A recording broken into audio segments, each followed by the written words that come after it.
Le Fab Lab, c'est un laboratoire de fabrication numérique. Nous mettons à disposition des adhérents et du tout public en général des machines à commande numérique. La plus emblématique de celle-ci, c'est l'imprimante 3D, mais il y a aussi la découpe laser, la découpe vinyle qui permet de faire des stickers par exemple. C'est innovant en termes de technologie, c'est du matériel dernier cri qu'on met à disposition du tout public, des amateurs. Toutes ces machines sont numériques parce qu'elles sont commandées, pilotées par des logiciels 2D et ou 3D qui vont directement faire réaliser l'objet par la machine.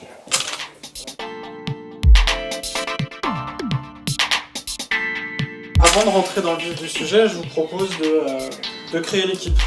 Ensuite, c'est innovant en matière de process. On essaie de mettre ensemble les gens et de réfléchir ensemble à un projet, résoudre un problème. Chacun monte son vécu dans un Fab Lab et en échangeant, on arrive à créer des solutions nouvelles.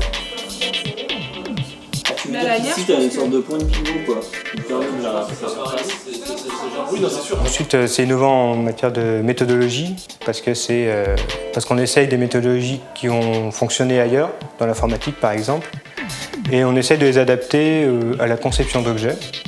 C'est quelque chose qui a été fait avec succès pour réaliser une voiture en 3 mois et qu'on essaye de déployer ici grâce à nos possibilités de fabriquer rapidement, à moindre coût, un prototype. Résultat, ce qui est intéressant, c'est qu'en fait, il y a un réglage à faire une bonne fois pour tout.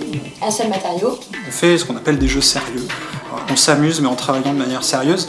Et comment on fait ça? On met des gens dans un cadre et on va leur demander d'interagir. Ils vont réfléchir, ils vont confronter leurs idées. Des idées qui n'apparaîtront pour certaines jamais dans un cycle traditionnel de transmission de documents. Parce que là, on est en interaction directe. On essaie de créer des objets libres.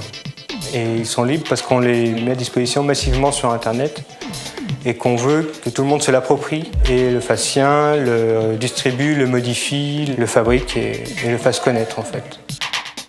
On essaye d'avoir une bibliothèque mondiale d'objets qui répondent à des besoins courants de l'être humain.